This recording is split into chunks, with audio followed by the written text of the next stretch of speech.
मुकेश अंबानी और गौतम अडानी के बीच में एक जबरदस्त रेस शुरू हो गई। इंटरेस्टिंग बात यह है कि ये दोनों अभी तक एक दूसरे के बिजनेस से बहुत अलग रहे थे। एक तरफ अडानी जो इंफ्रास्ट्रक्चर में अपना काम बढ़ा रहे थे और दूसरी तरफ अंबानी जो अपना काम टेलीकम्युनिकेशन डिजिटल में अपना पेट्रोलियम जैसी चीज में आगे बढ़ा रहे थे। लेकिन अब रिन्यूएबल एनर्जी के मुकाबले में दोनों का टकराव सीधा हो चुका है। दोनों एक दूसरे के सामने आ चुके हैं और ये कहानी शुरू होती है गुजरात के कच्छ से। ये दोनों मिलकर कच्छ में लगभग 10 लाख एकड़ की जमीन डेवलप करना जा रहे हैं। लगभग सिंगापुर के 5 गुना, सिंगापुर से 5 गुना ज्यादा जमीन कच्छ में डेवलप करने जा रहे हैं। इसमें मुकेश अंबानी 5.5 लाख एकड़ और गौतम अडानी ने 4.6 एकड़ का प्रोजेक्ट उठाया।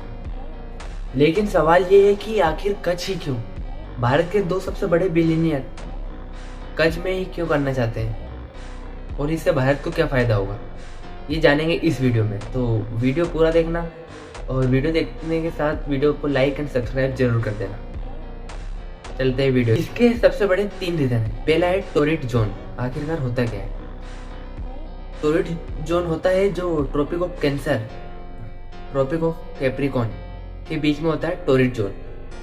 टोरिड जोन उसे कहते हैं जिसपे सनलाइट सबसे ज्यादा मैक्सिमम होती है और इस टोरिड जोन में आते हैं इंडिया, ब्राजील, इंडोनेशिया जैसे देश आते हैं बहुत सारे।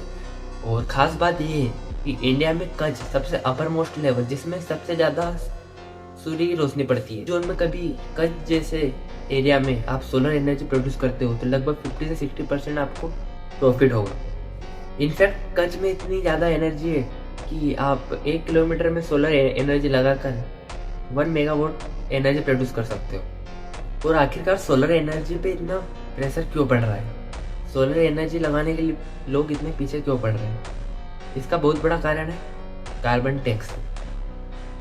यूरोप के बहुत सारे देश में जो कार्बन एमिशन होता है, जो CO2 रिलीज होता है, कार्बन टैक्स एक ऐसी चीज़ है जो यूरोप में कई सारे देश उन कंट्री पे टैक्स लगाएंगे जो ज़्यादा पॉल्यूशन करते हैं और उसी को बोलता है carbon tax. For example Indian steel पूरे इंडिया में इसलिए बिकता है कि एक तो हमारे लेबरिंग का टैक्स कम है और बाहर की करेंसी के हिसाब से अफोर्डेबल है।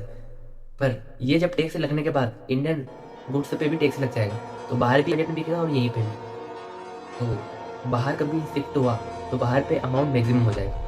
भारत को सोलर प्लस विंड की बहुत आवश्यकता है जिससे पोल्यूशन कम होगा और हम पे पावर कंज्यूमर का बिल नहीं फटेगा। रिन्यूएबल एनर्जी प्रोड्यूस करना भारत के लिए एक पोल्यूशन ही नहीं, मतलब पोल्यूशन ही खत्म करने की बात नहीं है, ये एक इकोनॉमिकली चैलेंज भी है।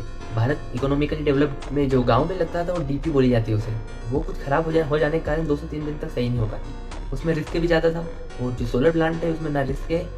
मानी अडानी की सोलर रेस और यही है इंडिया की सोलर प्लांट की कहानी। और ऐसे वीडियो को देखने के लिए हमारे चैनल को सब्सक्राइब एंड लाइक जरूर करें।